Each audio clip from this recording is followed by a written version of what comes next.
Speaker Johnson, Vice President Vance, the First Lady of the United States,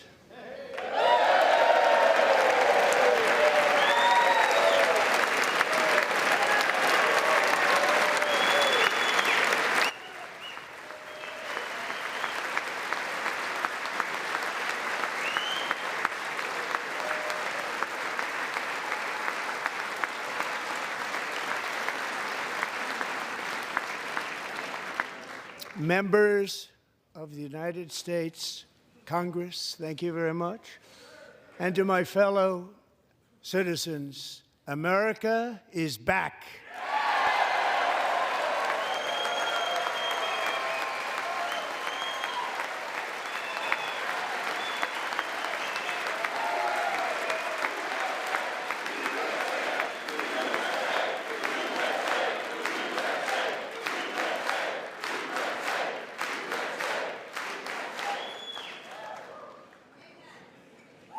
6 weeks ago, I stood beneath the dome of this Capitol and proclaimed the dawn of the golden age of America.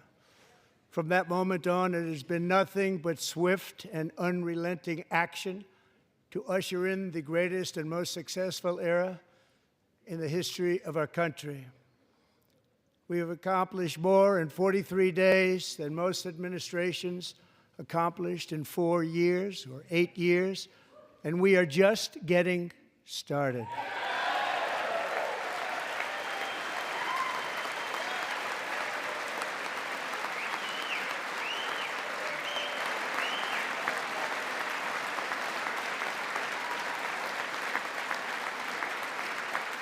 Thank you.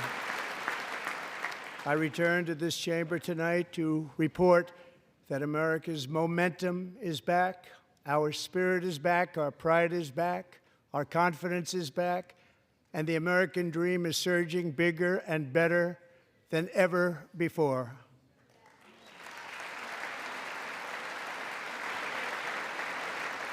The American dream is unstoppable, and our country is on the verge of a comeback, the likes of which the world has never witnessed and perhaps will never witness again. There's never been anything like it. The presidential election of November 5th was a mandate like has not been seen in many decades. We won all 7 swing states, giving us an electoral college victory of 312 votes.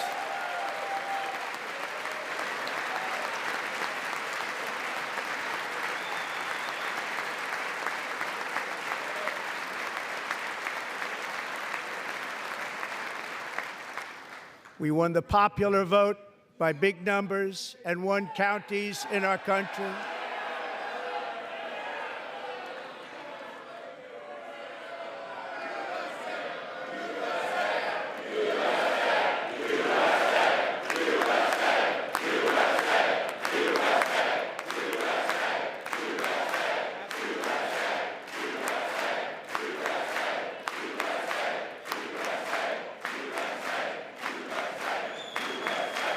And won counties in our country, 2,700 to 525, on a map that reads almost completely red for Republican.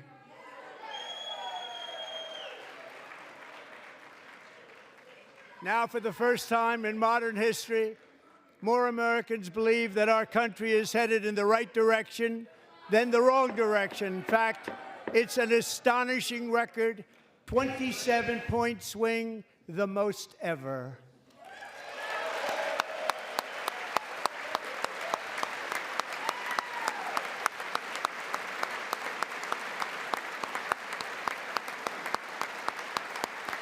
Likewise, small business optimism saw its single largest one-month gain ever recorded. Mr. President. A 41-point jump.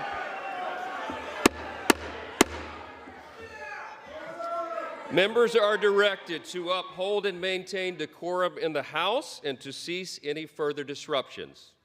That's your warning.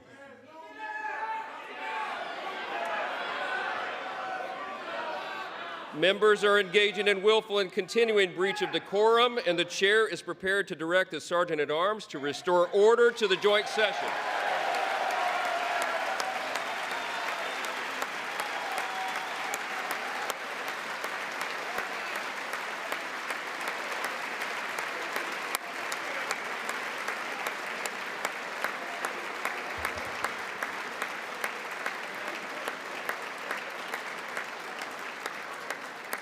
Mr. Green, take your seat. Take your seat, sir. Take your seat. Finding that members continue to engage in willful and concerted disruption of proper decorum, the chair now directs the Sergeant-at-Arms to restore order. Remove this gentleman from the chamber.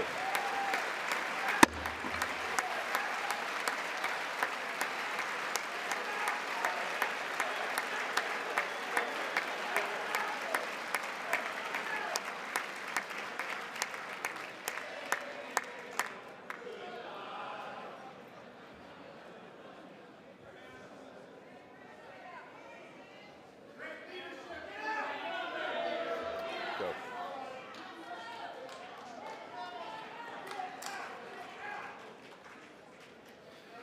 Members are directed to uphold and maintain decorum in the House. Mr. President, you continue. Thank you. Over the past 6 weeks, I have signed nearly 100 executive orders and taken more than 400 executive actions, a record to restore common sense, safety, optimism, and wealth all across our wonderful land. The people elected me to do the job, and I'm doing it.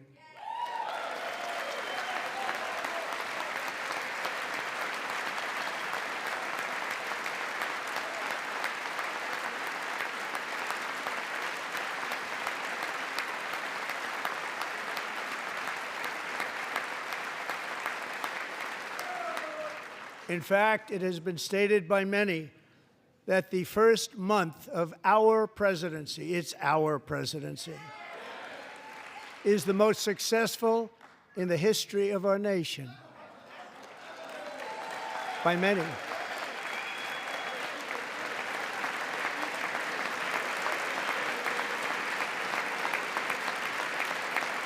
And what makes it even more impressive is that, do you know who number 2 is? George Washington. How about that?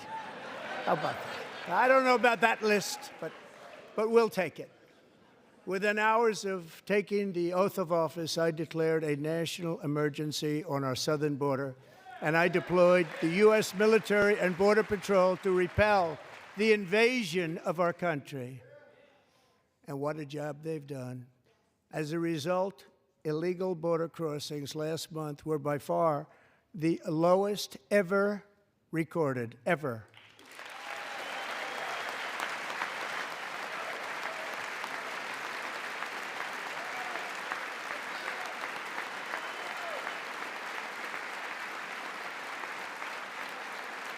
They heard my words and they chose not to come. Much easier that way.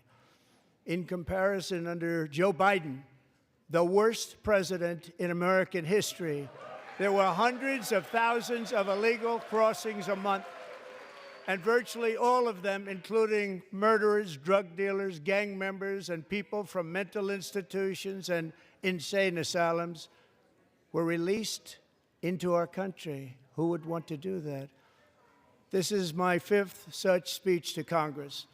And once again, I look at the Democrats in front of me, and I realize there is absolutely nothing I can say to make them happy or to make them stand or smile or applaud. Nothing I can do. I could find a cure to the most devastating disease, a disease that would wipe out entire nations, or announce the answers to the greatest economy in history, or the stoppage of crime to the lowest levels ever recorded. And these people sitting right here will not clap, will not stand, and certainly will not cheer for these astronomical achievements. They won't do it, no matter what. Five times I've been up here. It's very sad, and it just shouldn't be this way.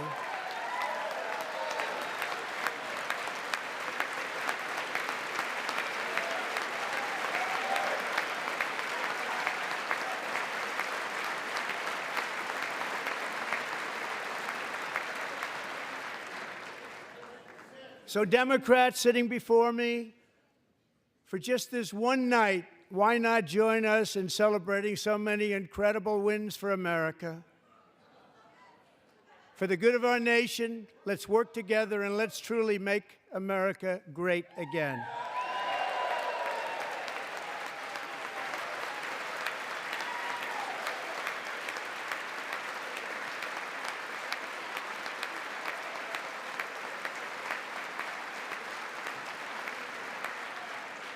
Every day, my administration is fighting to deliver the change America needs to bring a future that America deserves, and we're doing it.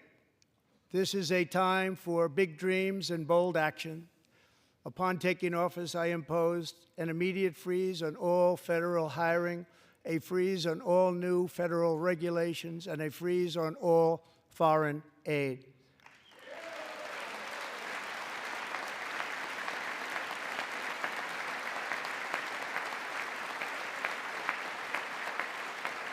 I terminated the ridiculous Green New Scam. I withdrew from the unfair Paris Climate Accord, which was costing us trillions of dollars that other countries were not paying. I withdrew from the corrupt World Health Organization.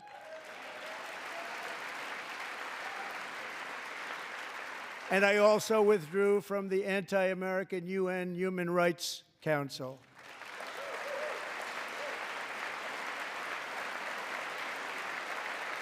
We ended all of Biden's environmental restrictions that were making our country far less safe and totally unaffordable.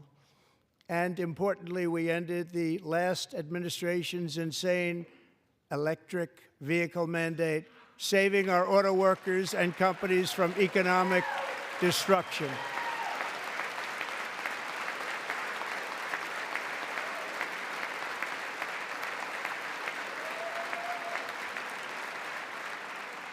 To unshackle our economy, I have directed that for every one new regulation, 10 old regulations must be eliminated, just like I did in my very successful first term.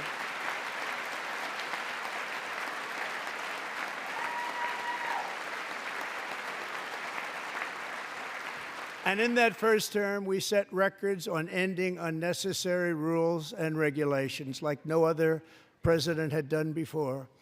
We ordered all federal workers to return to the office. They will either show up for work in person or be removed from their job.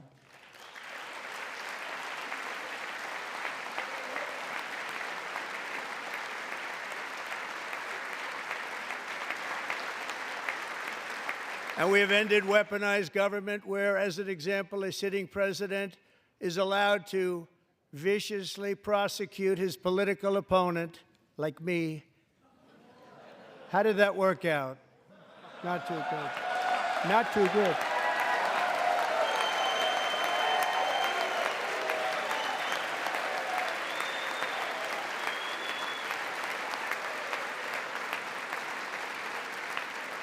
And I have stopped all government censorship and brought back free speech in America. It's back.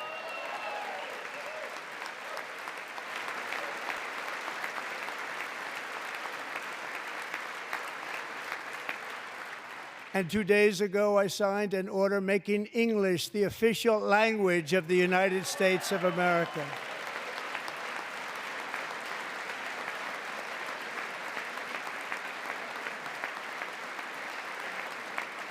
I renamed the Gulf of Mexico the Gulf of America.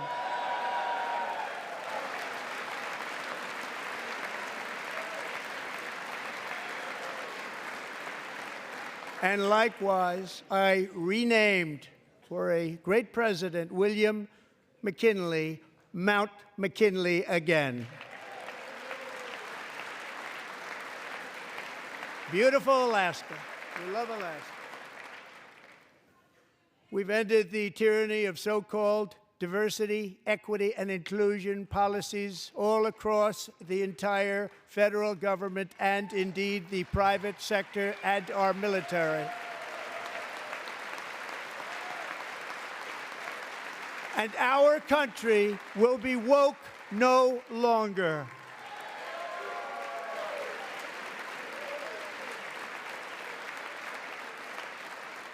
We believe that whether you are a doctor, an accountant, a lawyer, or an air traffic controller, you should be hired and promoted based on skill and competence, not race or gender. Very important.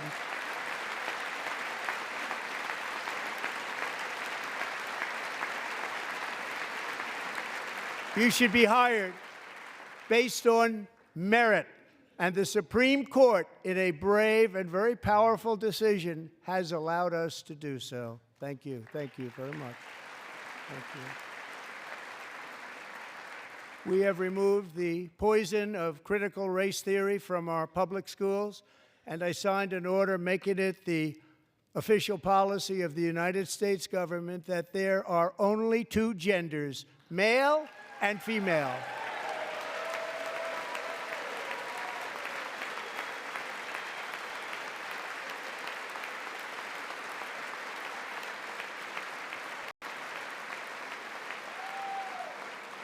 I also signed an executive order to ban men from playing in women's sports.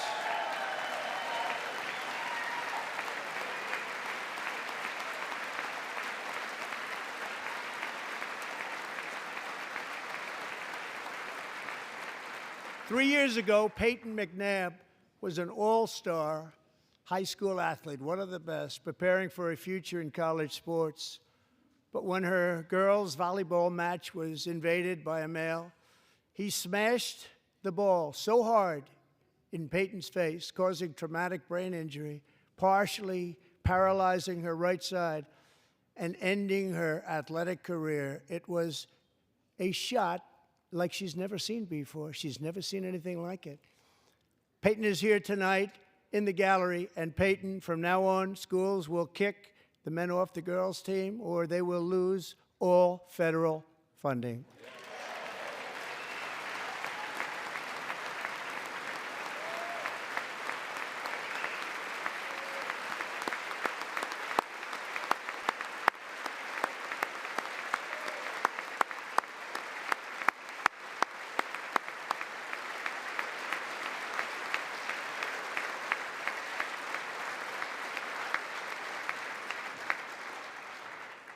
And if you really want to see numbers, just take a look at what happened in the women's boxing, weightlifting, track and field, swimming, or cycling, where a male recently finished a long-distance race 5 hours and 14 minutes ahead of a woman for a new record by 5 hours.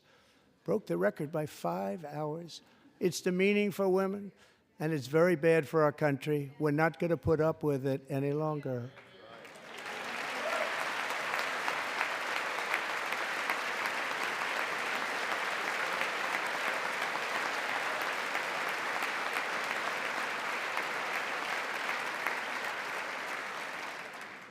What I have just described is only a small fraction of the common sense revolution that is now, because of us, sweeping the entire world. Common sense has become a common theme, and we will never go back. Never. Never going to let that happen. Among my very highest priorities is to rescue our economy and get dramatic and immediate relief to working families. As you know, we inherited from the last administration an economic catastrophe and an inflation nightmare. Their policies drove up energy prices, pushed up grocery costs, and drove the necessities of life out of reach for millions and millions of Americans. They've never had anything like it. We suffered the worst inflation in 48 years, but perhaps even in the history of our country. They're not sure. As president, I'm fighting every day to reverse this damage and make America affordable again.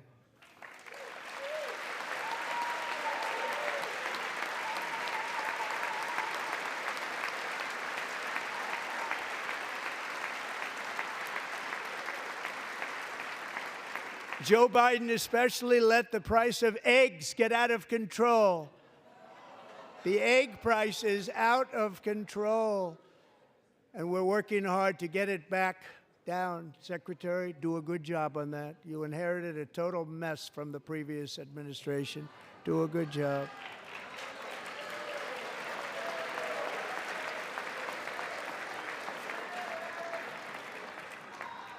A major focus of our fight to defeat inflation is rapidly reducing the cost of energy.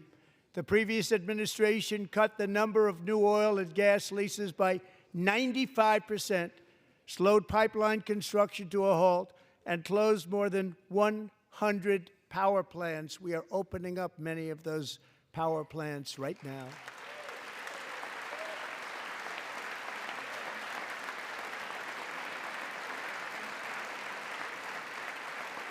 And frankly, we have never seen anything like it.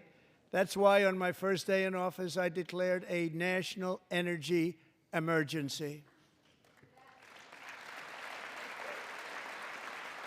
As you've heard me say many times, we have more liquid gold under our feet than any nation on earth, and by far. And now I fully authorize the most talented team ever assembled to go and get it.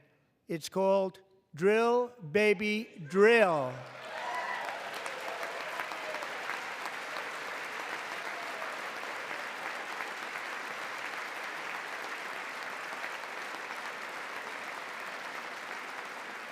My administration is also working on a gigantic natural gas pipeline in Alaska, among the largest in the world, where Japan, South Korea, and other nations want to be our partner with investments of trillions of dollars each. There's never been anything like that one.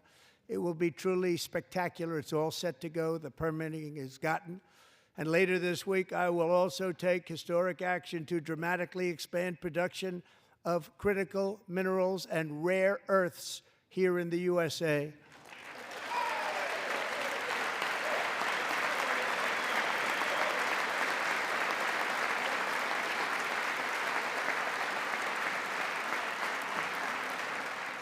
To further combat inflation, we will not only be reducing the cost of energy, but will be ending the flagrant waste of taxpayer dollars.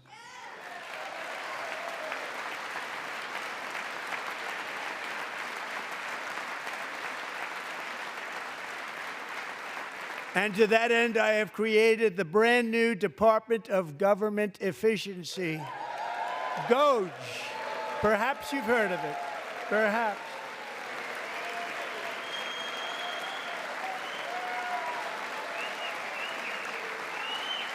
Which is headed by Elon Musk, who is in the gallery tonight.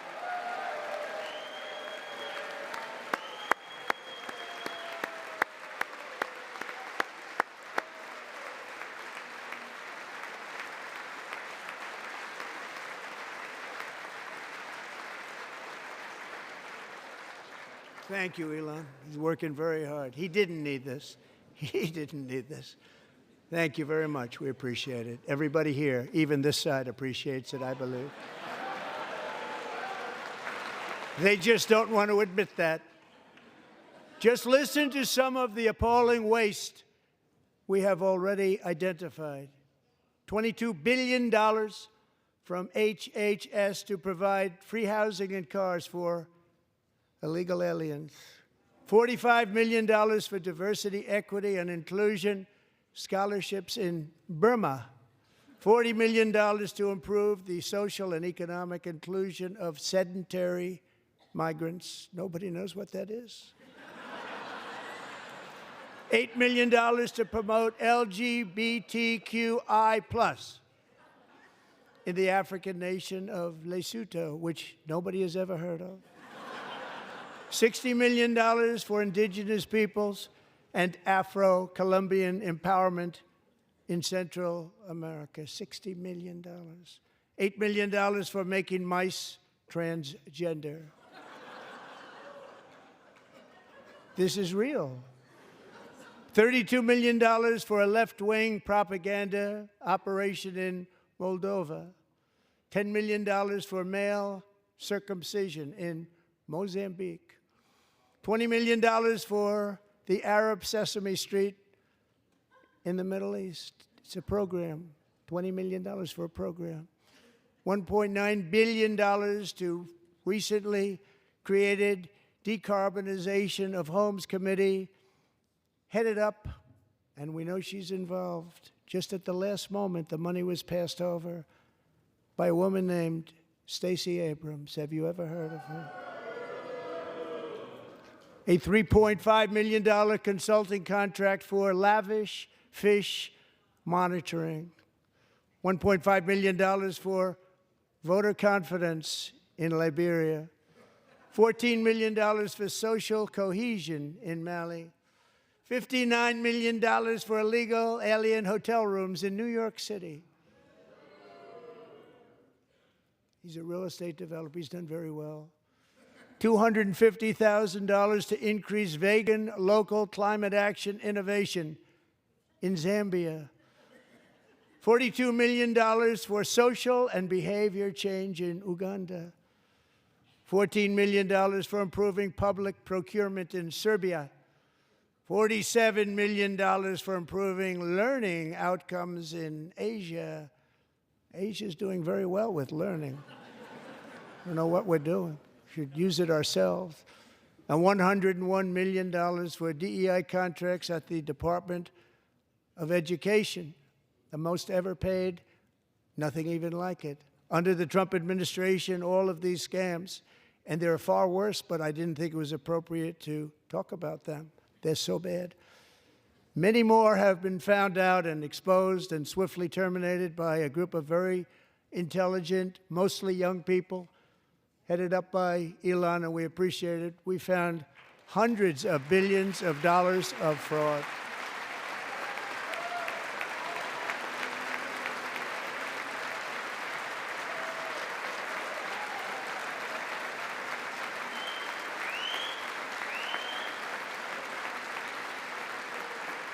And we've taken back the money and reduced our debt to fight inflation and other things. Taken back a lot of that money. We got it just in time. This is just the beginning. The Government Accountability Office, a federal government office, has estimated annual fraud of over $500 billion in our nation, and we are working very hard to stop it. We're going to. We're also identifying shocking levels of incompetence and probable fraud in the Social Security program for our seniors, and that our seniors and people that we love rely on. Believe it or not, government databases list 4.7 million Social Security members from people aged 100 to 109 years old. It lists 3.6 million people from ages 110 to 119. I don't know any of them. I know some people that are rather elderly, but not quite that elderly. 3.47 million people from ages 120 to 129. 3.9 million people from ages 130 to 139. 3.5 million people from ages 140 to 149. And money is being paid to many of them, and we're searching right now. In fact, Pam, good luck. Good luck. You're going to find it.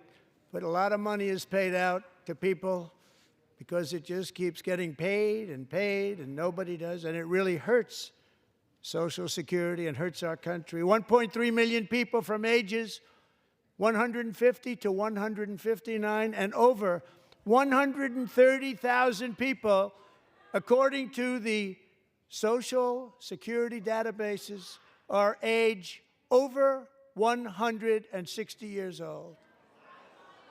We have a healthier country than I thought, Bobby.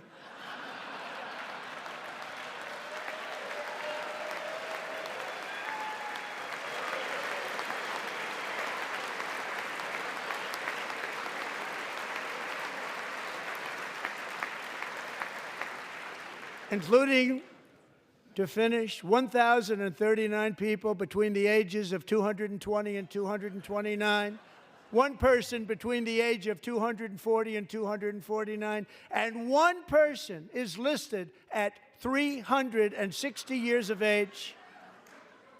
More than 100 years older than our country.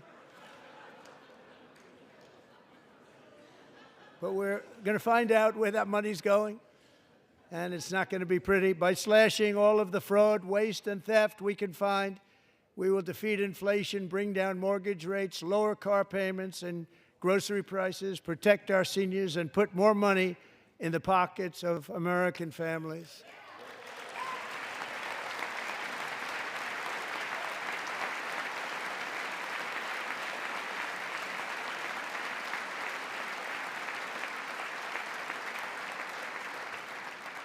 And today, interest rates took a beautiful drop, big, beautiful drop. It's about time.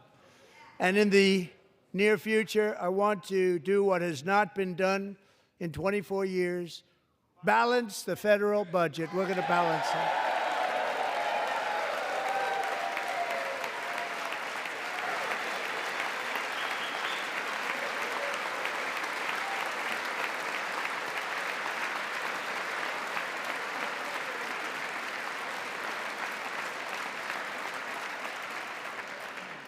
With that goal in mind, we have developed in great detail what we are calling the Gold Card, which goes on sale very, very soon. For $5 million, we will allow the most successful job-creating people from all over the world to buy a path to U.S. citizenship. It's like the green card, but better and more sophisticated. And these people will have to pay tax in our country. They won't have to pay tax from where they came. The money that they've made, you wouldn't want to do that, but they have to pay tax, create jobs. They'll also be taking people out of colleges and paying for them so that we can keep them in our country instead of having them being forced out. Number one, at the top school, as an example, being forced out and not being allowed to stay and create tremendous numbers of jobs and great success for a company out there. So while we take out the criminals, killers, traffickers, and child predators who are allowed to enter our country under the open border policy of these people, the Democrats, the Biden administration, the open border insane policies that you've allowed to destroy our country, we will now bring in brilliant, hardworking, job-creating people. They're going to pay a lot of money, and we're going to reduce our debt with that money.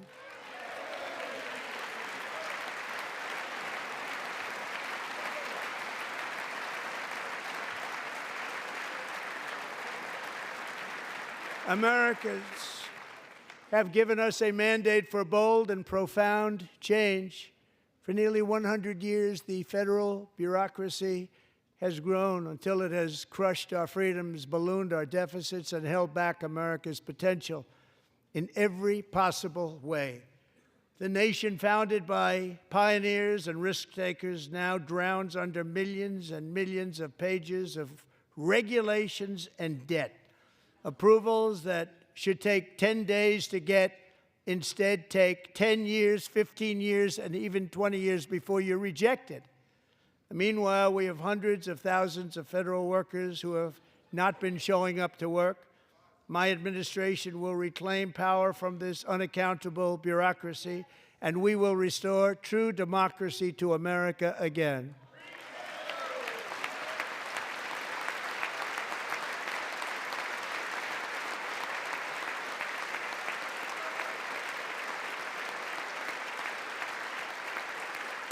And any federal bureaucrat who resists this change will be removed from office immediately. Because we are draining the swamp. It's very simple. And the days of rule by unelected bureaucrats are over.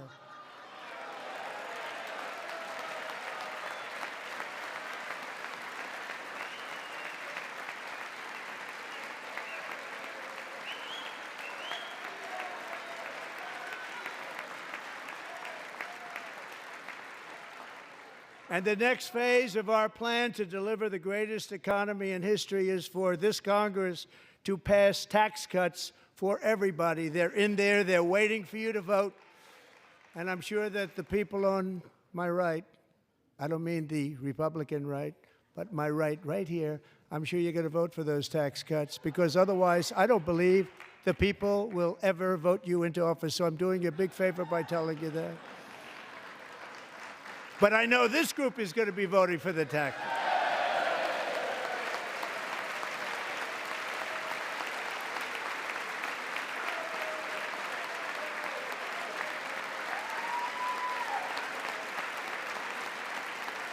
Thank you. It's a very, very big part of our plan. We had tremendous success in our first term with it, a very big part of our plan. We're seeking permanent income tax cuts all across the board. And to get urgently needed relief to Americans hit especially hard by inflation, I'm calling for no tax on tips, no tax on overtime, and no tax on Social Security benefits for our great seniors.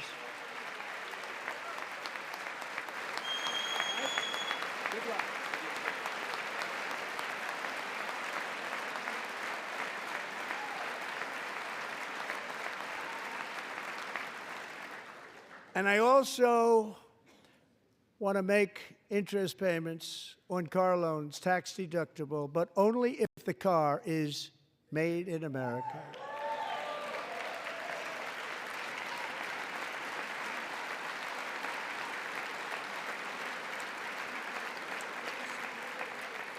And by the way, we're going to have growth in the auto industry like nobody's ever seen. Plants are opening up all over the place. Deals are being made.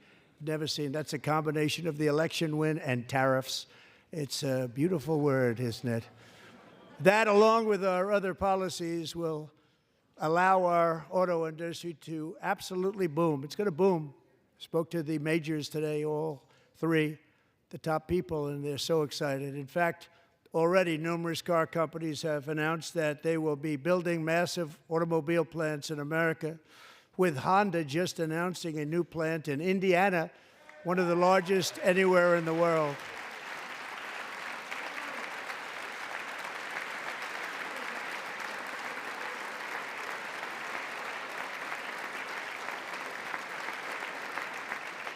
And this has taken place since our great victory on November 5th, a date which will hopefully go down as one of the most important in the history of our country.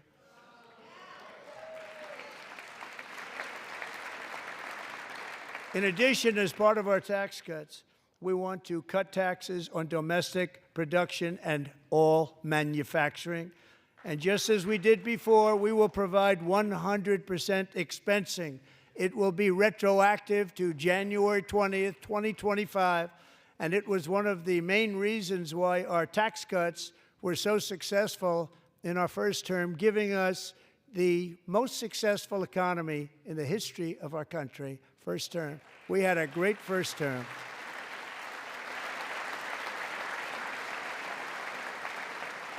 If you don't make your product in America, however, under the Trump administration, you will pay a tariff, and in some cases, a rather large one. Other countries have used tariffs against us for decades, and now it's our turn to start using them against those other countries.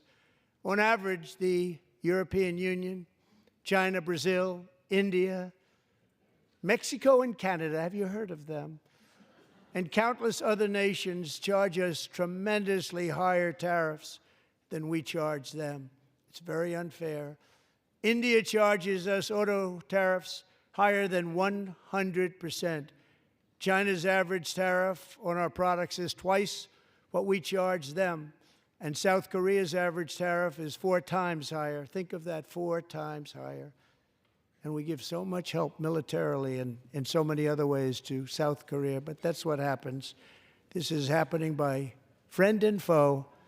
This system is not fair to the United States and never was, and so on April 2nd, I wanted to make it April 1st, but I didn't want to be accused of April Fool's Day. That's not, just one day cost us a lot of money. But we're going to do it in April. I'm a very superstitious person.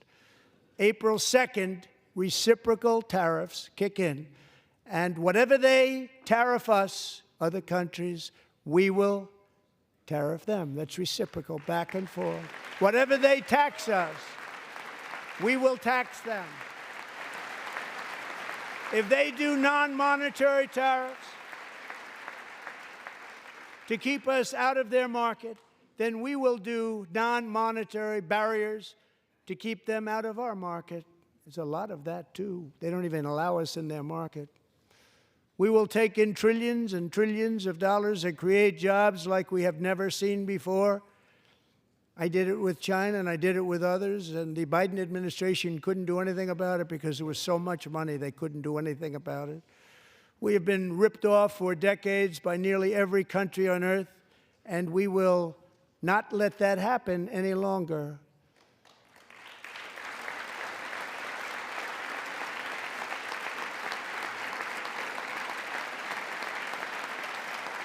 Much has been said over the last 3 months about Mexico and Canada, but we have very large deficits with both of them. But even more importantly, they've allowed fentanyl to come into our country at levels never seen before, killing hundreds of thousands of our citizens and many very young, beautiful people, destroying families. Nobody's ever seen anything like it. They are, in effect, receiving subsidies of hundreds of billions of dollars. We pay subsidies to Canada and to Mexico of hundreds of billions of dollars, and the United States will not be doing that any longer. We're not going to do it any longer.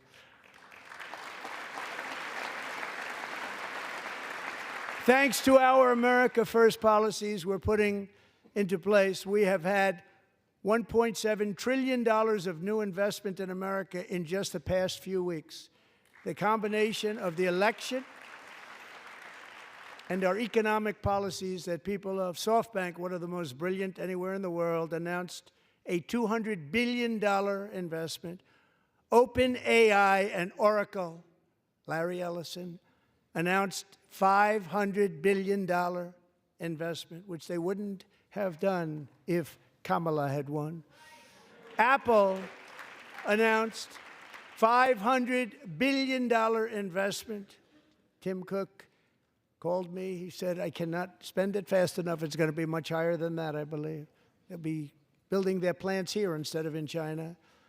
And just yesterday, Taiwan Semiconductor, the biggest in the world, most powerful in the world, has a tremendous amount, 97% of the market, announced a $165 billion investment to build the most powerful chips on earth right here in the USA.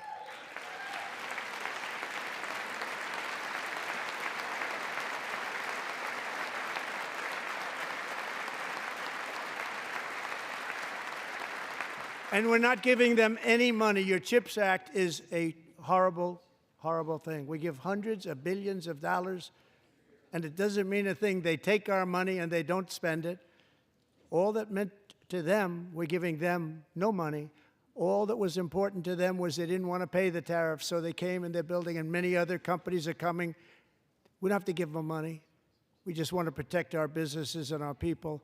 And they will come because they won't have to pay tariffs if they build in America. So it's very amazing. You should get rid of the CHIP Act, and whatever's left over, Mr. Speaker, you should use it to reduce debt or any other reason you want to.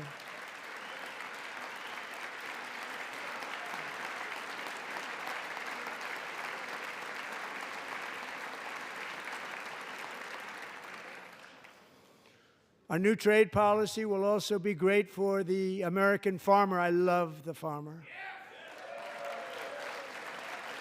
who will now be selling into our home market, the USA, because nobody is going to be able to compete with you.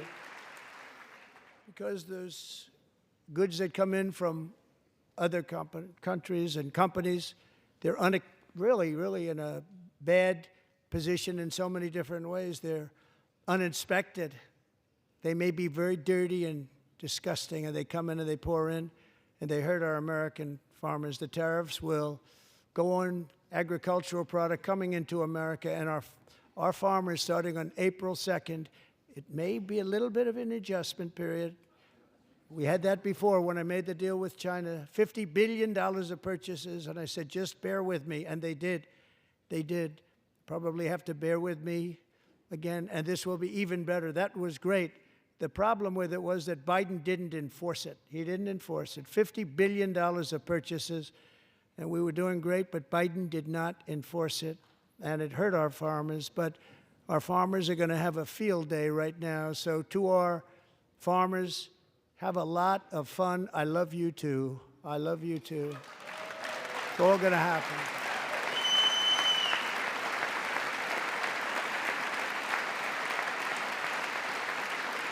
And I have also imposed a 25% tariff on foreign aluminum, copper, lumber, and steel, because if we don't have, as an example, steel and lots of other things, we don't have a military, and frankly, we just won't have a country very long.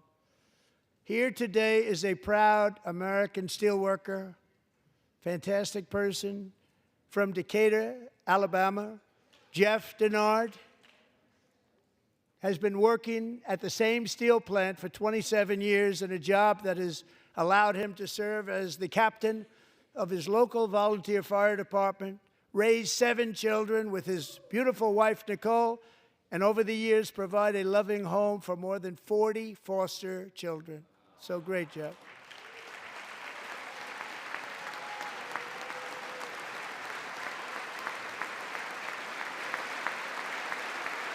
Thank you, Jeff. Thank you, Jeff.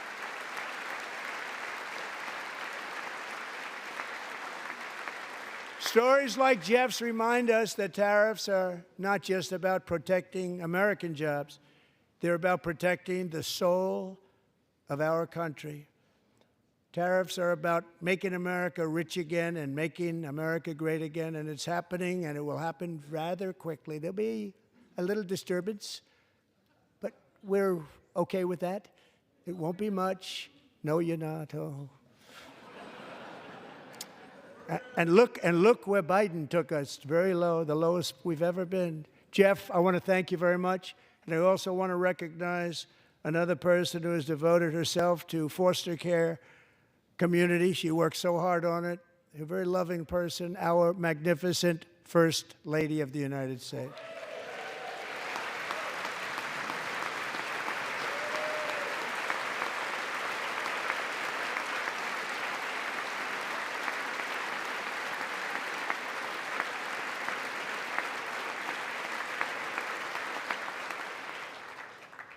Melania's work has yielded incredible results, helping prepare our nation's future leaders as they enter the workforce. Our First Lady is joined by 2 impressive young women, very impressive. Haley Ferguson, who benefited from the First Lady's Fostering the Future initiative and is poised to complete her education and become a teacher. And Elliston Berry, who became a victim of an illicit deepfake image produced by a peer.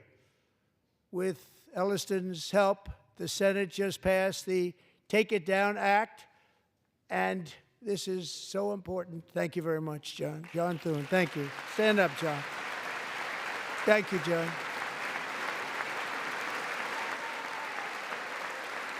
Thank you all very much.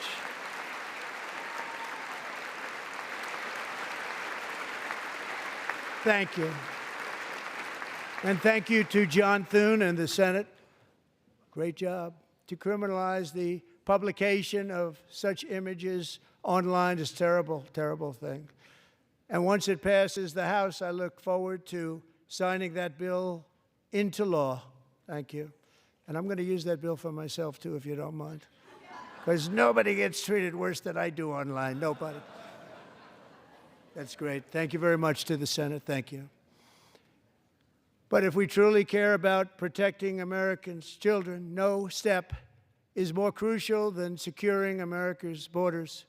Over the past 4 years, 21 million people poured into the United States. Many of them were murderers, human traffickers, gang members, and other criminals from the streets of dangerous cities all throughout the world.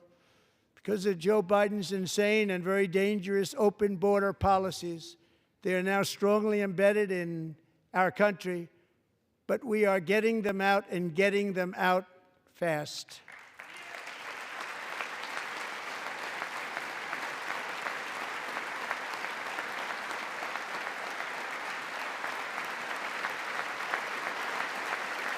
And I want to thank Tom Homan and Christy. I want to thank you and Paul of Border Patrol. I want to thank you. What a job they've all done, everybody. Border Patrol, ICE, law enforcement in general is incredible. We have to take care of our law enforcement. Have to.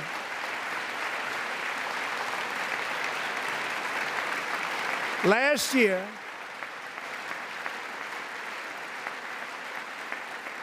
a brilliant 22-year-old nursing student named Laken Riley, the best in her class, admired by everybody, went out for a jog on the campus of the University of Georgia. That morning, Laken was viciously attacked, assaulted, beaten, brutalized, and horrifically murdered. Laken was stolen from us by a savage illegal alien gang member who was arrested while trespassing across Biden's open southern border and then set loose into the United States under the heartless policies of that failed administration. It was indeed a failed administration. He had then been arrested and released in a Democrat-run sanctuary city, a disaster, before ending the life of this beautiful young angel. With us this evening are Laken's beloved mother, Allison, and her sister, Lauren.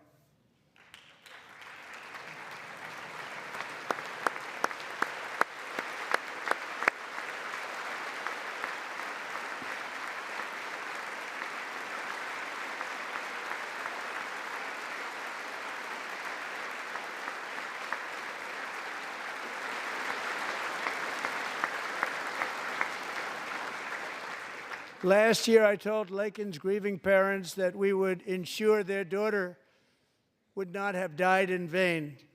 That's why the very first bill I signed into law as your 47th president mandates the detention of all dangerous criminal aliens who threaten public safety. It's a very strong, powerful act.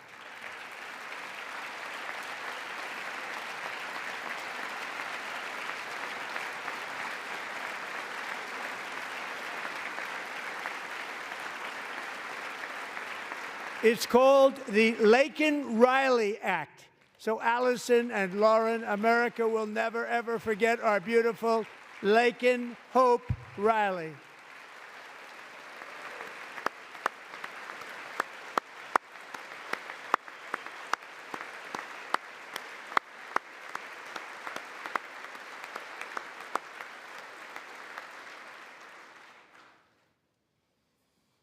Thank you very much. Since taking office, my administration has launched the most sweeping border and immigration crackdown in American history, and we quickly achieved the lowest numbers of illegal border crossers ever recorded. Thank you.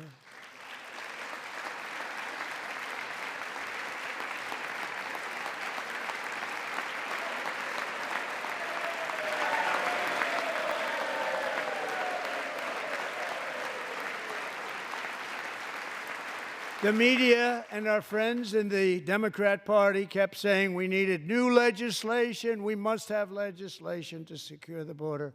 But it turned out that all we really needed was a new president.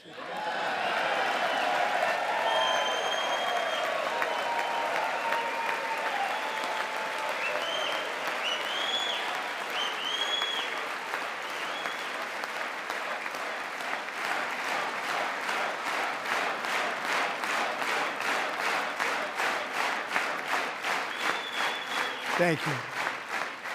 Joe Biden didn't just open our borders, he flew illegal aliens over them to overwhelm our schools, hospitals, and communities throughout the country. Entire towns like Aurora, Colorado, and Springfield, Ohio, buckled under the weight of the migrant occupation and corruption like nobody's ever seen before. Beautiful towns destroyed. Now, just as I promised in my inaugural address, we are achieving the great liberation of America.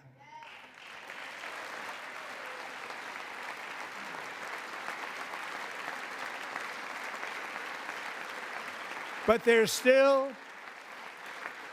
is much work to be done. Here tonight is a woman I have gotten to know Alexis Nungary from Houston. Wonderful woman. Last June, Alexis's 12-year-old daughter, her precious Jocelyn, walked to a nearby convenience store. She was kidnapped, tied up, assaulted for 2 hours under a bridge, and horrifically murdered. Arrested and charged with this heinous crime are 2 illegal alien monsters from Venezuela, released into America by the last administration through their ridiculous open border. The death of this beautiful 12-year-old girl and the agony of her mother and family touched our entire nation greatly. Alexis, I promised that we would always remember your daughter, your magnificent daughter, and earlier tonight I signed an order keeping my word to you. One thing I have learned about Jocelyn is that she loved animals so much. She loved nature. Across Galveston Bay, from where Jocelyn lived in Houston, you will find a magnificent national wildlife refuge, a pristine, peaceful, 34,000-acre sanctuary for all of God's creatures on the edge of the Gulf of America. Alexis, moments ago, I formally renamed that refuge in loving memory of your beautiful daughter, Jocelyn. So, Mr. Vice President, if you would, may I have the order?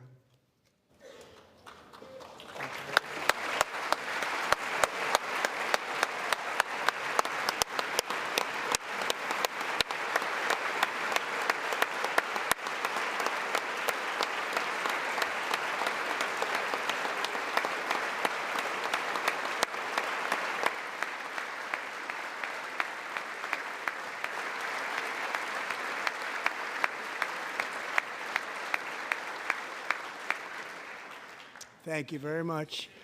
All 3 savages charged with Jocelyn and Lakin's murders were members of the Venezuelan prison gang, the toughest gang, they say, in the world, known as Tren de Aragua. 2 weeks ago, I officially designated this gang, along with MS-13 and the bloodthirsty Mexican drug cartels, as foreign terrorist organizations.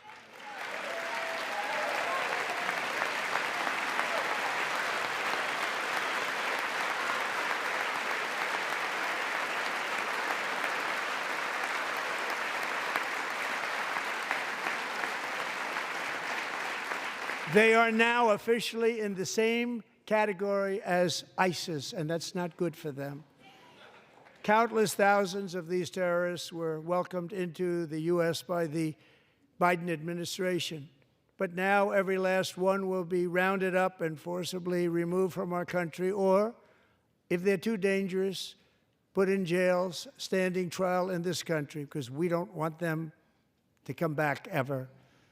With us this evening is a warrior on the front lines of that battle, Border Patrol Agent Roberto Ortiz. Great guy.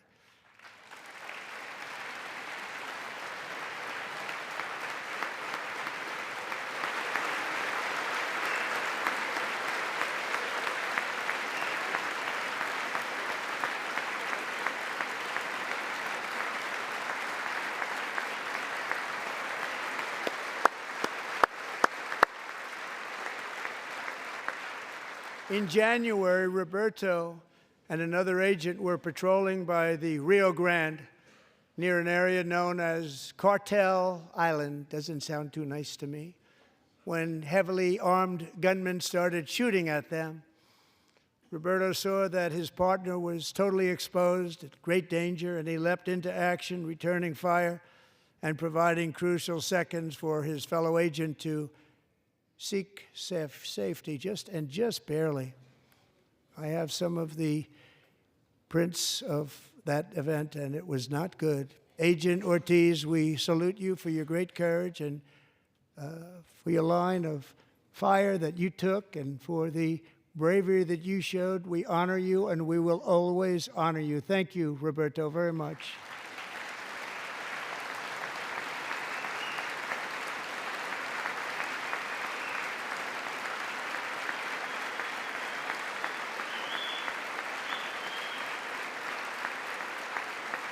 Thank you, Roberta.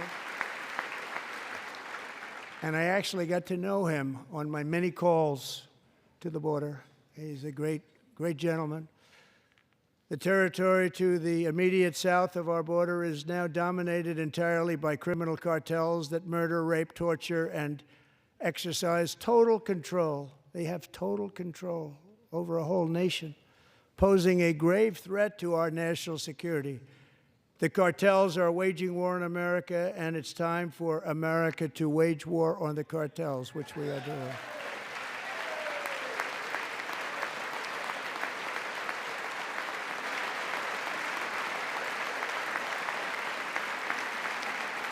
Five nights ago, Mexican authorities, because of our tariff policies being imposed on them, think of this, handed over to us 29 of the biggest cartel leaders in their country. That has never happened before. They want to make us happy.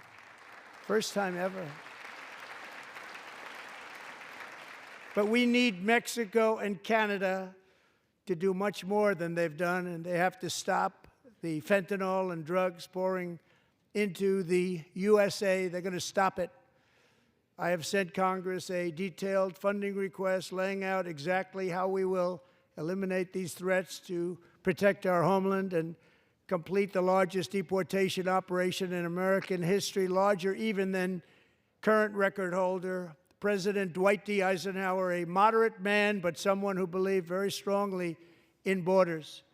Americans expect Congress to send me this funding without delay so I can sign it into law. So, Mr. Speaker, John Thune, both of you, I hope you're going to be able to do that, Mr. Speaker. Thank you. Mr. Leader, thank you. Thank you very much. And let's get it to me. I'll sign it so fast, you won't even believe it.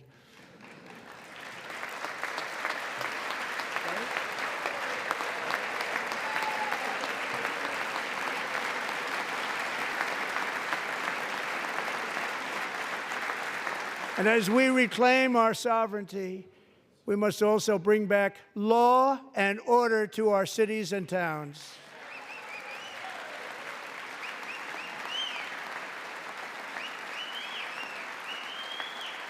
In recent years, our justice system has been turned upside down by radical left lunatics. Many jurisdictions virtually ceased enforcing the law against dangerous repeat offenders while weaponizing law enforcement against political opponents like me. My administration has acted swiftly and decisively to restore fair, equal, and impartial justice under the constitutional rule of law, starting at the FBI and the DOJ. Pam, good luck. Cash, wherever you may be, good luck. Good luck. Pam Bondi.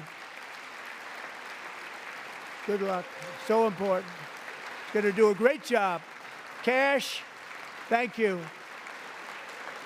Thank you, Cash.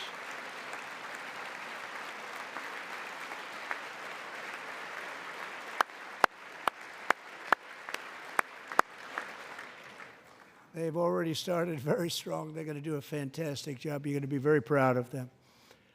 We're also once again giving our police officers the support, protection, and respect they so dearly deserve. They have to get it. They have such a hard, dangerous job, but we're going to make it less dangerous. The problem is the bad guys don't respect the law, but they're starting to respect it, and they soon will respect it. This also includes our great fire departments throughout the country. Our firemen and women are unbelievable people, and we'll never forget them. And besides that, they voted for me in record numbers, so I have no choice.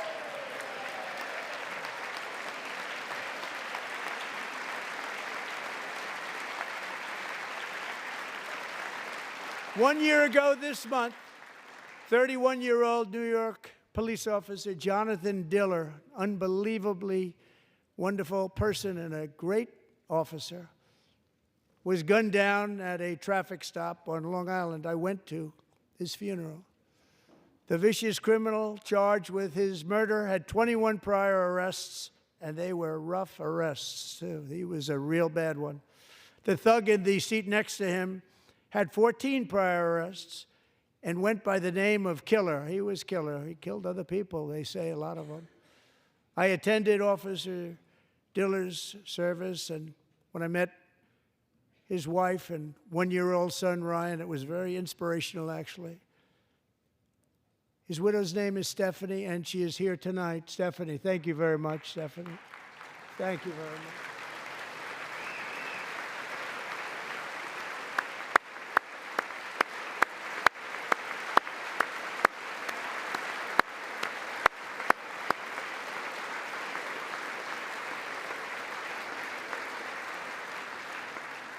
Stephanie, we're going to make sure that Ryan knows his dad was a true hero, New York's finest, and we're going to get these cold-blooded killers and repeat offenders off our streets, and we're going to do it fast. Got to stop it. They get out with 28 arrests. They push people into subway trains. They hit people over the head, back of the head with baseball bats. We got to get them out of here. I've already signed an executive order requiring a mandatory death penalty for anyone who murders a police officer, and tonight I'm asking Congress to pass that policy into permanent law.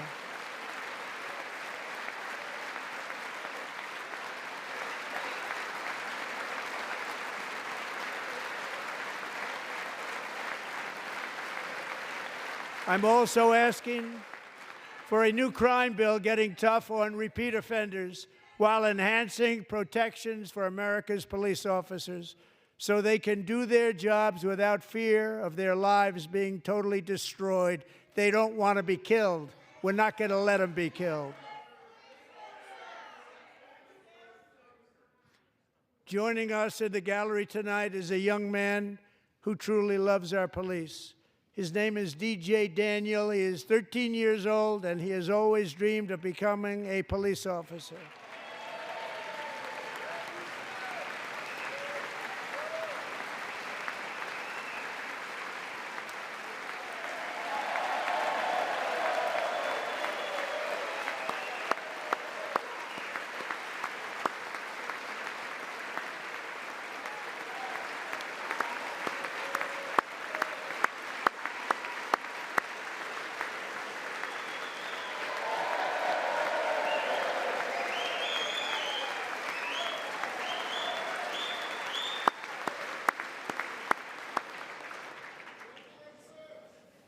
But in 2018, DJ was diagnosed with brain cancer. The doctors gave him 5 months at most to live. That was more than 6 years ago.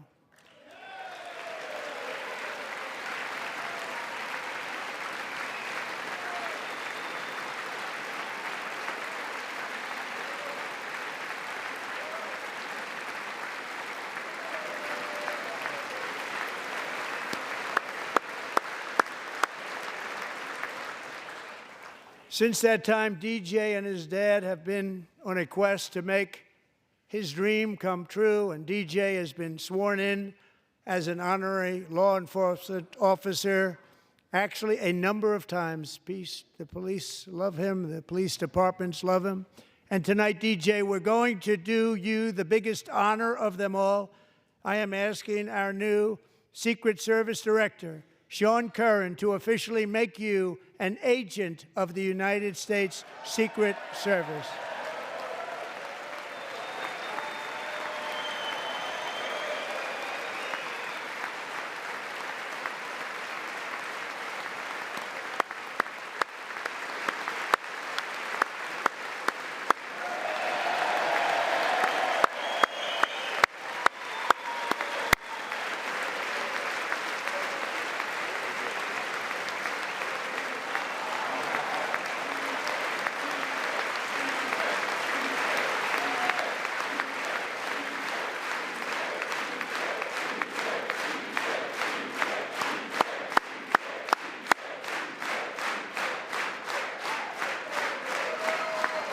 Thank you, DJ.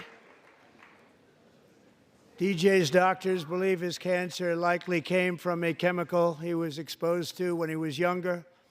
Since 1975, rates of child cancer have increased by more than 40%. Reversing this trend is one of the top priorities for our new presidential commission to make America healthy again, chaired by our new Secretary of Health and Human Services, Robert F. Kennedy, Jr.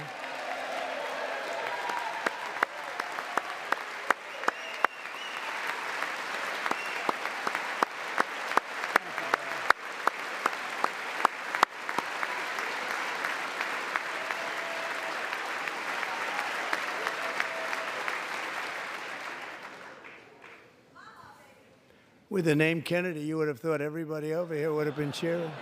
How quickly they forget.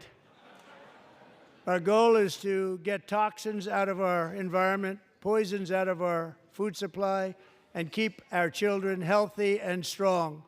As an example, not long ago, and you can't even believe these numbers, 1 in 10,000 children had autism, 1 in 10,000. And now it's 1 in 36. There's something wrong, 1 in 36. Think of that. So we're going to find out what it is, and there's nobody better than Bobby and all of the people that are working with you. You have the best to figure out what is going on. Okay, Bobby, good luck. It's a very important job. Thank you. Thank you. Go get him.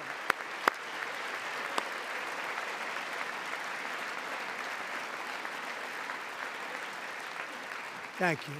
My administration is also working to protect our children from toxic ideologies in our schools.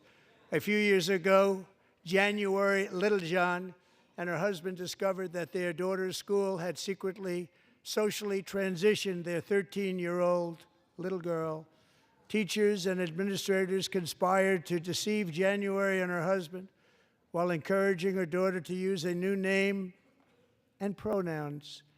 They, them pronoun, actually, all without telling January, who is here tonight and is now a courageous advocate against this form of child abuse. January, thank you. Thank you. Thank you very much. Thank you.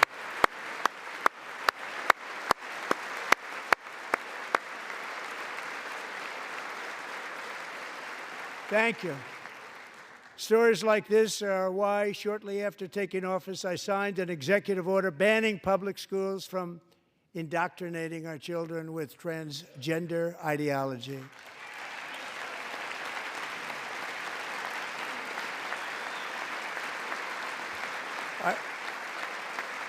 I also signed an order to cut off all taxpayer funding to any institution that engages in the sexual mutilation of our youth.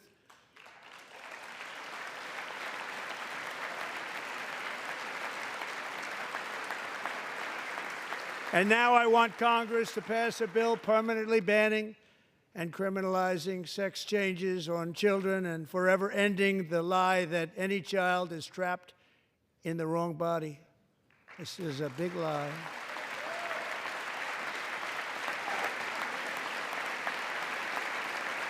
And our message to every child in America is that you are perfect exactly the way God made you.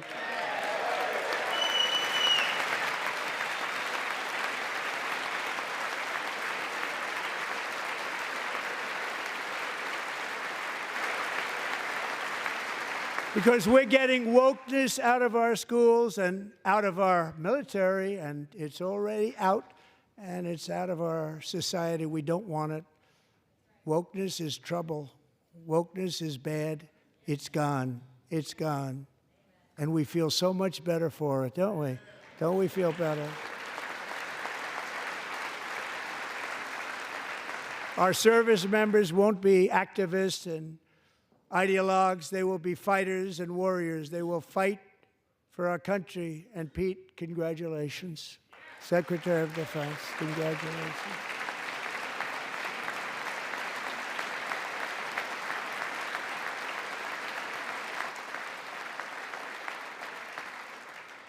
And he's not big into the woke movement, I can tell you.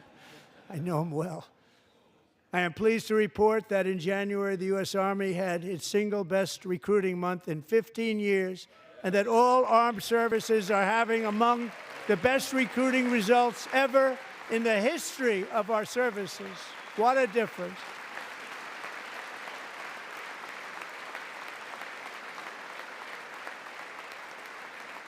And you know, it was just a few months ago where the results were exactly the opposite. We couldn't recruit anywhere. We couldn't recruit. Now we're having the best results just about that we've ever had. What a tremendous turnaround. It's really a beautiful thing to see. People love our country again. It's very simple. They love our country, and they love being in our military again. So it's a great thing, and thank you very much. Great job. Thank you.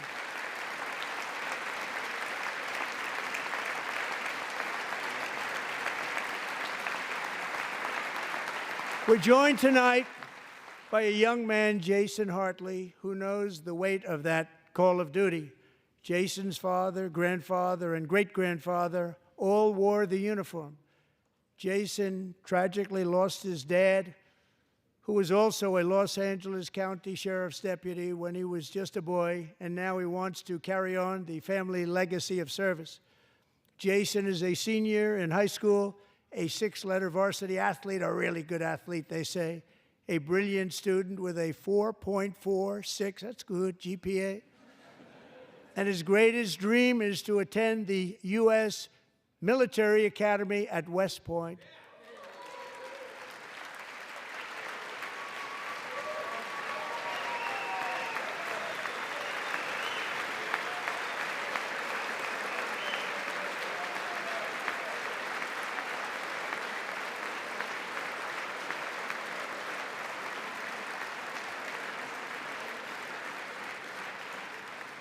And Jason, that's a very big deal getting in. That's a hard one to get into. But I'm pleased to inform you that your application has been accepted.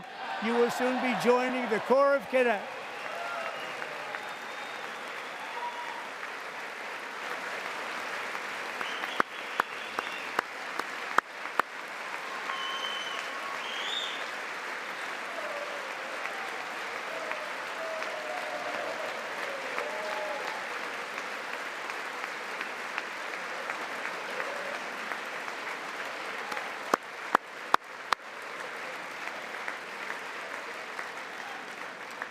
Thank you. Jason, you're going to be on the long gray line, Jason. As Commander-in-Chief, my focus is on building the most powerful military of the future. As a first step, I'm asking Congress to fund a state-of-the-art Golden Dome missile defense shield to protect our homeland, all made in the USA.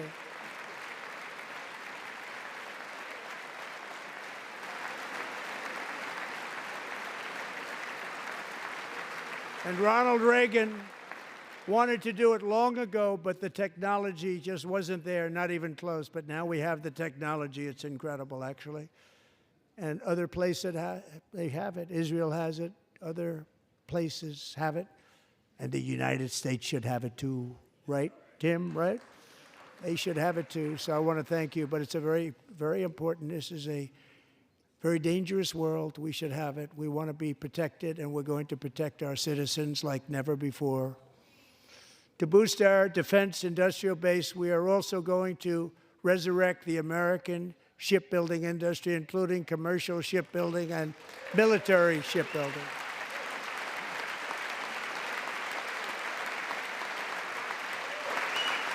And for that purpose, I am announcing tonight that we will create a new Office of Shipbuilding in the White House and offer special tax incentives to bring this industry home to America where it belongs. We used to make so many ships. We don't make them anymore very much, but we're going to make them very fast, very soon.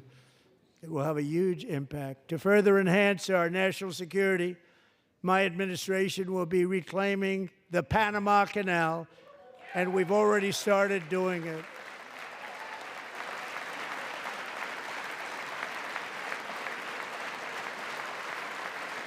Just today, a large American company announced they are buying both ports around the Panama Canal and lots of other things having to do with the Panama Canal and a couple of other canals. The Panama Canal was built by Americans for Americans, not for others, but others could use it. But it was built at tremendous cost of American blood and treasure. 38,000 workers died building the Panama Canal.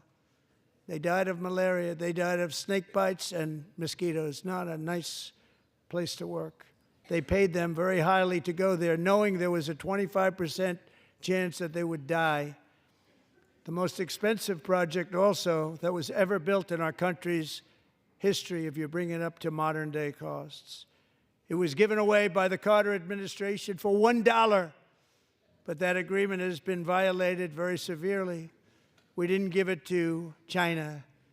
We gave it to Panama, and we're taking it back.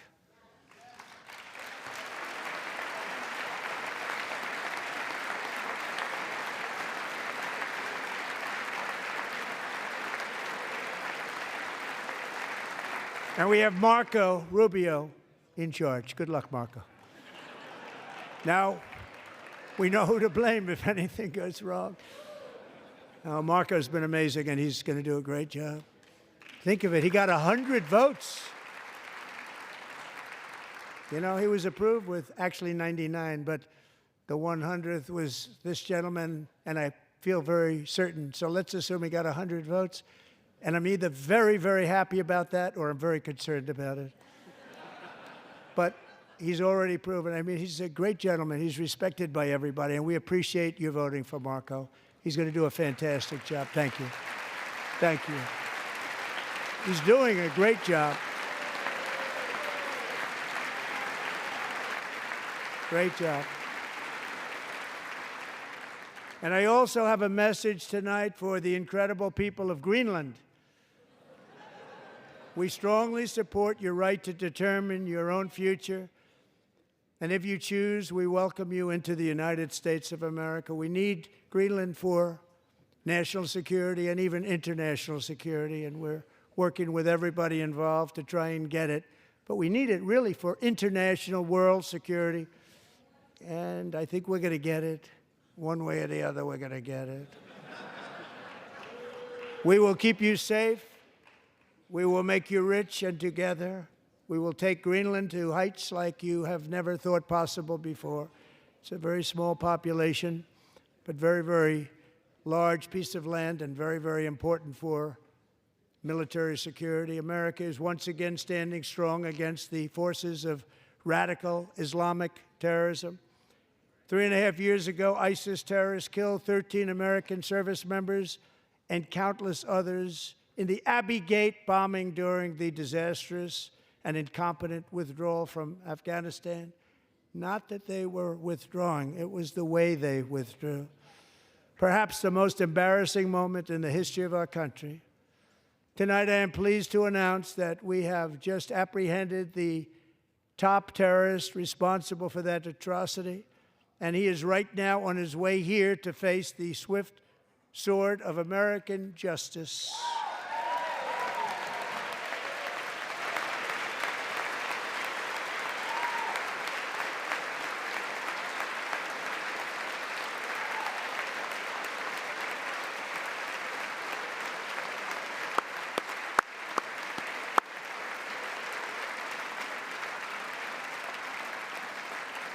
And I want to thank especially the government of Pakistan for helping arrest this monster.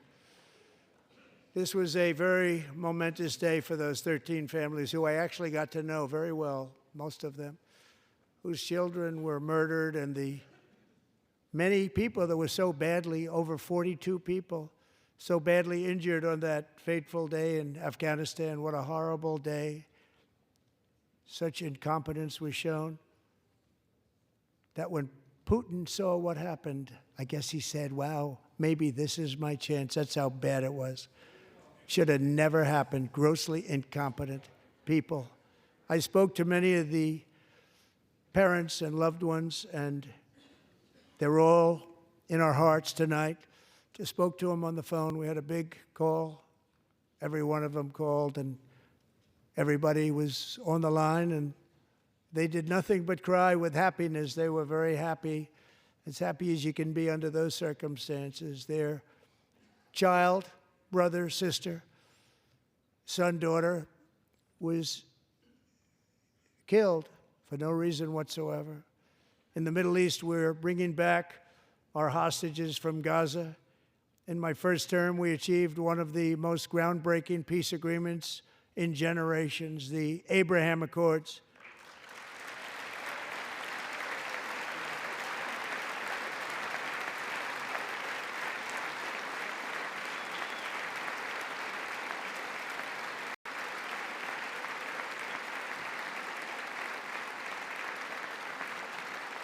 And now we're going to build on that foundation to create a more peaceful and prosperous future for the entire region. A lot of things are happening in the Middle East. People have been talking about that so much lately with everything going on with Ukraine and Russia. But a lot of things are happening in the Middle East. It's a rough neighborhood, actually. I'm also working tirelessly to end the savage conflict in Ukraine. Millions of Ukrainians and Russians have been needlessly killed or wounded in this horrific and brutal conflict with no end in sight. The United States has sent hundreds of billions of dollars to support Ukraine's defense with no security, with no anything.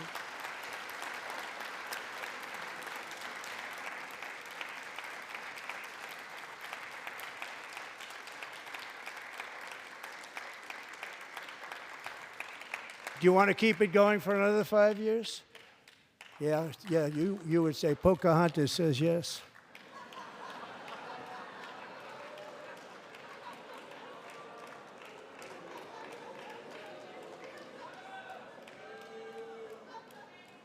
"2,000 people are being killed every single week. More than that. They're Russian young people. They're Ukrainian young people. They're not Americans. But I want it to stop. Meanwhile, Europe has sadly spent more money buying Russian oil and gas than they have spent on defending Ukraine, by far. Think of that. They've spent more buying Russian oil and gas than they have defending. And we've spent perhaps $350 billion, like taking candy from a baby. That's what happened. And they've spent $100 billion.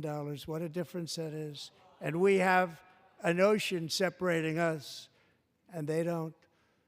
But we're getting along very well with them, and lots of good things are happening. Biden has authorized more money in this fight than Europe has spent by billions and billions of dollars. It's hard to believe that they wouldn't have stopped it and said, at some point, come on, let's equalize. You got to be equal to us. But that didn't happen. Earlier today, I received an important letter from President Zelensky of Ukraine. The letter reads, "Ukraine is ready to come to the negotiating table as soon as possible to bring lasting peace closer. Nobody wants peace more than the Ukrainians," he said.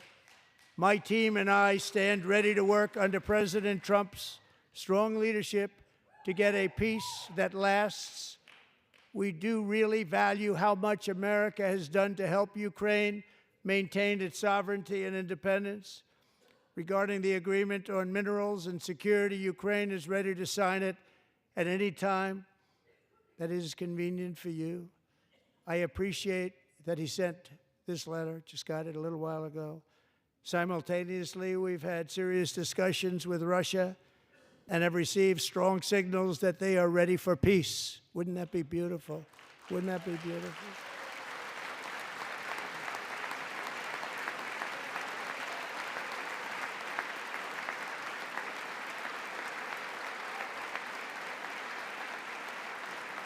Wouldn't that be beautiful?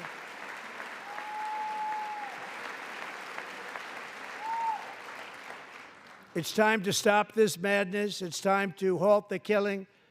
It's time to end this senseless war. If you want to end wars, you have to talk to both sides. Nearly 4 years ago, amid rising tensions, a history teacher named Mark Fogel was detained in Russia and sentenced to 14 years in a penal colony. Rough stuff. The previous administration barely lifted a finger to help him. They knew he was innocent, but they had no idea where to begin. But last summer, I promised his 95-year-old mother, Malphine, that we would bring her boy safely back home. After 22 days in office, I did just that, and they are here tonight.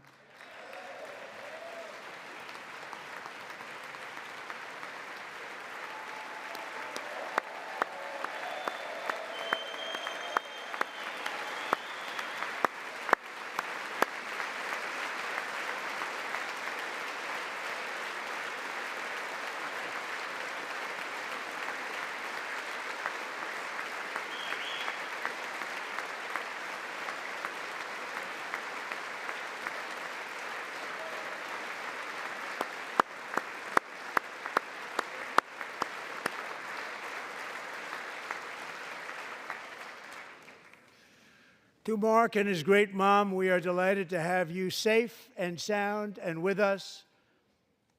As fate would have it, Mark Fogel was born in a small rural town in Butler, Pennsylvania. Have you heard of it? Where his mother has lived for the past 78 years. I just happened to go there last July 13th for a rally. That was not pleasant. And that is where I met his beautiful mom right before I walked onto that stage. And I told her I would not forget what she said about her son. And I never did I? Never forgot. Less than 10 minutes later, at that same rally, gunfire rang out, and a sick and deranged assassin unloaded 8 bullets from his sniper's perch into a crowd of many thousands of people. My life was saved by a fraction of an inch, but some were not so lucky. Corey Comparator was a firefighter, a veteran, a Christian, a husband, a devoted father, and above all, a protector. When the sound of gunshots pierced the air, it was a horrible sound. Corey knew instantly what it was and what to do. He threw himself on top of his wife and daughters and shielded them from the bullets with his own body. Corey was hit really hard. You know the story from there. He sacrificed his life to save theirs. 2 others, very fine people, were also seriously hit. But thankfully, with the help of 2 great country doctors, we thought they were gone, and they were saved. So those doctors had great talent. We're joined by Corey's wife, Helen, who was his high school sweetheart, and their 2 beloved daughters, Allison and Kaylee. Thank you.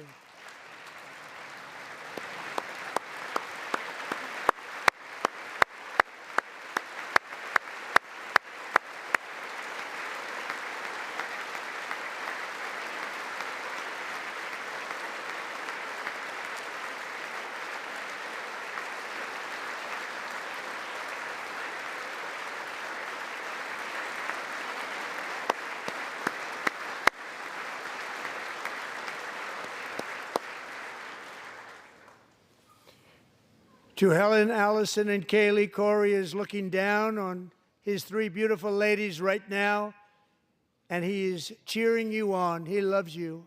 He is cheering you on. Corey was taken from us much too soon, but his destiny was to leave us all with a shining example of the selfless devotion of a true American patriot. It was love like Corey's that built our country, and it's love like Corey's that is going to make our country more majestic than ever before.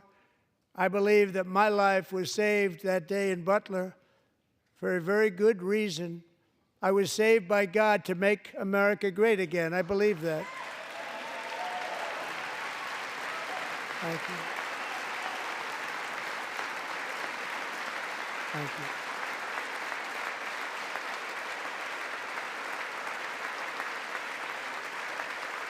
Thank you.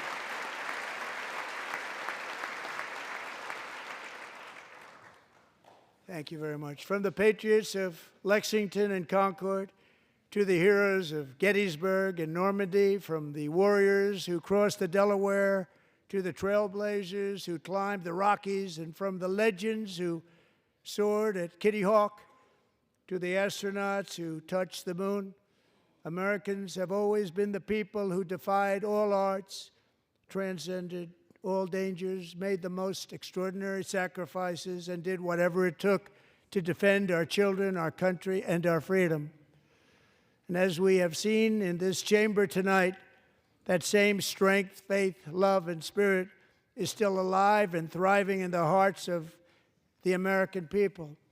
Despite the best efforts of those who would try to censor us, silence us, break us, destroy us, Americans are today a proud, free, sovereign, and independent nation that will always be free, and we will fight for it till death. We will never let anything happen to our beloved country, because we are a country of doers, dreamers, fighters, and survivors. Our ancestors crossed a vast ocean, strode into the unknown wilderness, and carved their fortunes from the rock and soil of a perilous and very dangerous frontier. They chased our destiny across a boundless continent. They built the railroads, laid the highways, and graced the world with American marvels like the Empire State Building, the mighty Hoover Dam, and the towering Golden Gate Bridge. They lit the world with electricity, broke free of the force of gravity, fired up the engines of American industry, vanquished the communists, fascists, and Marxists all over the world, and gave us countless modern wonders sculptured out of iron, glass, and steel. We stand on the shoulders of these pioneers who won and built the modern age, these workers who poured their sweat into the skylines of our cities, these warriors who shed their blood on fields of battle and gave everything they had for our rights and for our freedom. Now it is our time to take up the righteous cause of American liberty, and it is our turn to take America's destiny into our own hands and begin the most thrilling days in the history of our country. This will be our greatest era. With God's help, over the next 4 years, we are going to lead this nation even higher, and we are going to forge the freest, most advanced, most dynamic, and most dominant civilization ever to exist on the face of this earth. We are going to create the highest quality of life, build the safest and wealthiest and healthiest and most vital communities anywhere in the world. We are going to conquer the vast frontiers of science, and we are going to lead humanity into space and plant the American flag on the planet Mars and even far beyond.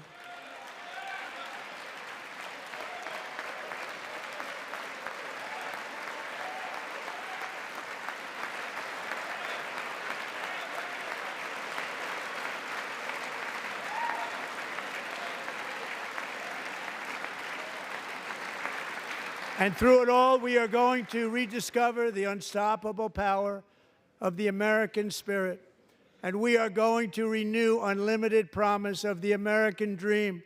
Every single day, we will stand up and we will fight, fight, fight for the country our citizens believe in and for the country our people deserve.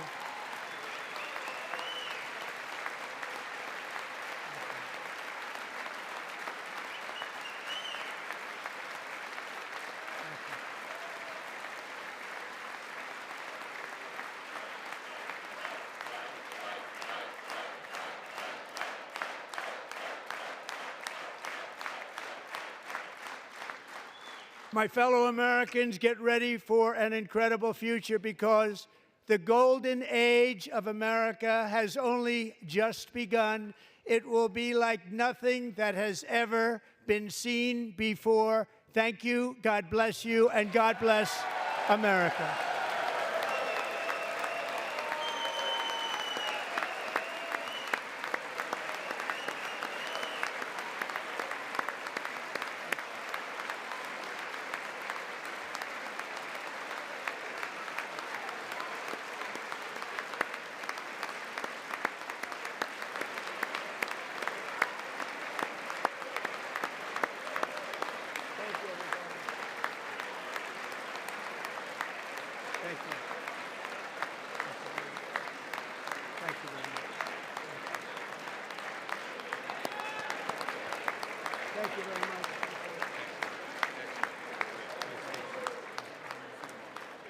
Thank you very much.